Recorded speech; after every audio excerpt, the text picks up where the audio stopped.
आज की कथा का शीर्षक इस प्रकार है। ऐसी कौन सी स्थिति आ पड़ी जब भगवान शिव भी आकुल हो उठे मोहिनी को पाने को। जाने हमारे चैनल पौराणिक कथाएं में। समुद्र मंथन से निकला अमृत कलश दैत्य एक दूसरे के हाथों से छीन रहे थे। इसी बीच एक मनोरम स्त्री उनके बीच में चली आई। सभी उस मनोरम स्त्री के सौंदर्य को देख हठात मोहित हो गए।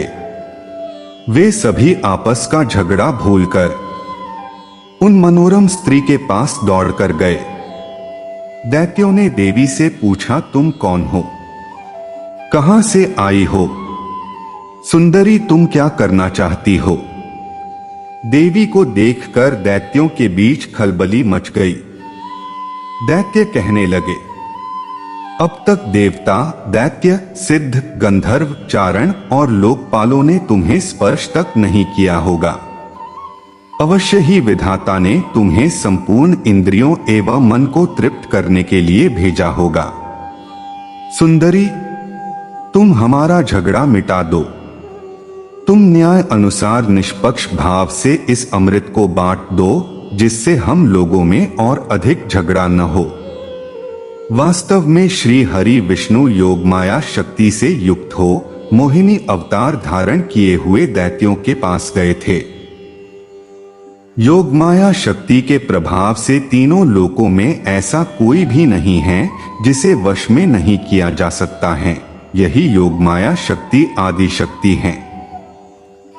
दैत्यों की प्रार्थना पर तीनों लोकों को मोहित करने में समर्थ मोहिनी देवी ने दैत्यों हंसकर से कहा, मैं माया हूं तथा आप महर्षि कश्यप के संतान हैं। मुझे न्याय का भार क्यों दे रहे हैं। बुद्धिमान पुरुष को स्वेच्छाचारी स्त्रियों पर कभी विश्वास नहीं करना चाहिए। मोहिनी देवी की परिहास भरी वाणी दैत्यों को और अधिक आश्वस्त कर गई और उन्होंने अमृत से भरा कलश उनके हाथों में दे दिया। मोहिनी देवी ने अमृत का कलश अपने हाथ में ले दैत्यों से कहा, मैं जो भी करूं, फिर चाहे वो उचित हो या अनुचित, अगर तुम्हें स्वीकार हो तो तुम्हें अमृत बांट सकती हूं। उनकी मोहयुक्त मीठी बात सुनकर सभी दैत्य देवी मोहिनी के प्रस्ताव पर सहमत हो गए। मोहिनी देवी ने अगले दिन अमृत पान करने की सलाह दी। मोहिनी देवी के आदेशानुसार अगले दिन समस्त दैत्य स्नान कर अमृत पान करने हेतु पंक्ति में बैठे। देवता भी वहां आकर बैठ गए। मोहिनी देवी अमृत का कलश हाथ में लेकर आई। वे बड़ी ही सुंदर साड़ी पहने हुई थीं। आंखें नशीली हो रही थीं। कलश के समान स्तन तथा गज शावक के सूंड के समान जंघाएं थीं। देवी के स्वर्ण नुपुर अपनी झंकार से सभी को मोहित कर रही थीं। सुंदर कानों में कुंडल थे तथा उनकी नासिका, कपोल तथा मुखारविंद बहुत ही मनोरम थे। बाद में भगवान के इस मोहिनी अवतार ने देवों को अमृत पान कराया और दैत्यों के साथ छल किया।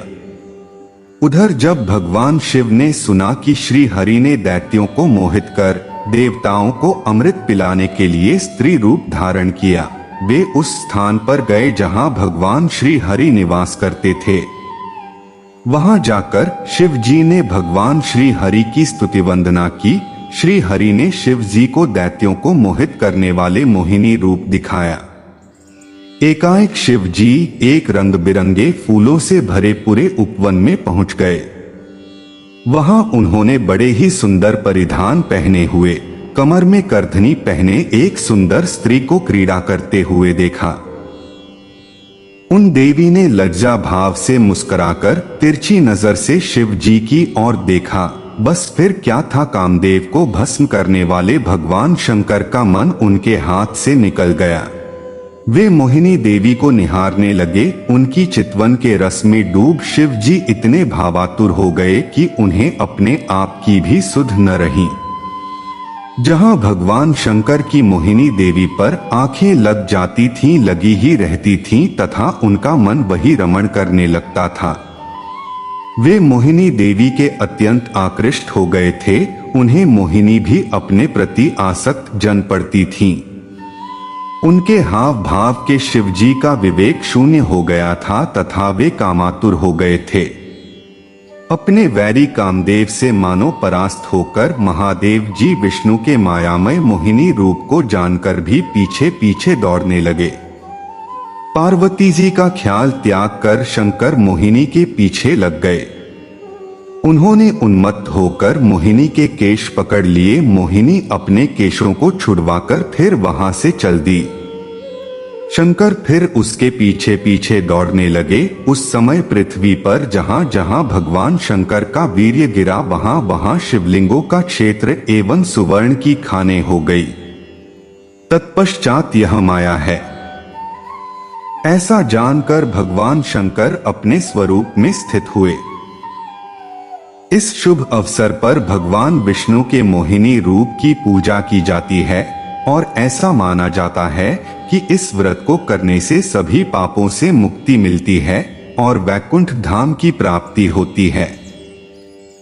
मोहिनी एकादशी 2025 की तिथियां और मुहूर्त। एकादशी तिथि का आरंभ 7 मई 2025 बुधवार सुबह 10:19। एकादशी तिथि का समापन 8 मई 2025 गुरुवार दोपहर 12:29।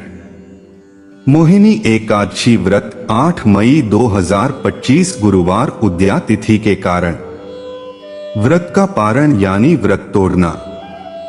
मई 2025 शुक्रवार सुबह 5:34 से 8:16 के बीच।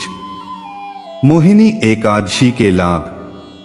इस दिन भगवान विष्णु ने देवताओं के कल्याण के लिए मोहिनी रूप धारण किया था, इसलिए इस व्रत को बहुत पुण्यदायी माना जाता है। मोहिनी एकादशी का व्रत करने से व्यक्ति को जन्म जन्मांतर के पापों से मुक्ति मिलती है। जीवन में सुख समृद्धि और धन धान्य की वृद्धि होती है और मोहमाया से छुटकारा मिलता है।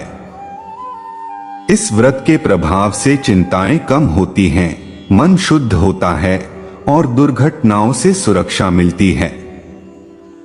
मोहिनी एकादशी के लाभ। पापों का नाश और मोक्ष प्राप्ति। इस व्रत को करने से अनजाने में किए गए पाप समाप्त होते हैं और मृत्यु के बाद मोक्ष की प्राप्ति होती है। धन और समृद्धि।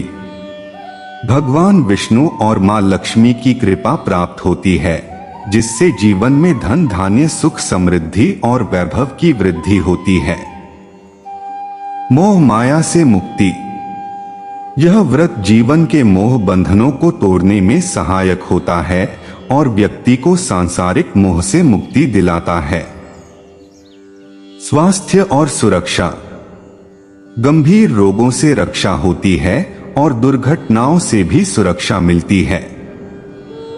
मन की शुद्धि और शांति। मन शुद्ध होता है और चिंताएं कम होती हैं। इच्छाओं की पूर्ति। करियर, कारोबार, संबंध और सेहत से जुड़ी परेशानियां दूर होती हैं और सभी मनोकामनाएं पूरी होती हैं। पुण्य की प्राप्ति। इस व्रत को करने से 1000 गायों के दान और 100 यज्ञों के बराबर पुण्य फल प्राप्त होता है। सकारात्मक ऊर्जा। घर और जीवन से नकारात्मक ऊर्जा दूर होती है और सुख शांति बनी रहती है। इस व्रत को करने से व्यक्ति के सभी पापों का नाश होता है। पद्म पुराण के अनुसार जो व्यक्ति मोहिनी एकादशी का व्रत करता है वह सभी पापों से मुक्त होकर परमधाम वैकुंठ धाम को प्राप्त करता है। इस दिन पूजा करने से जीवन में सुख समृद्धि आती है।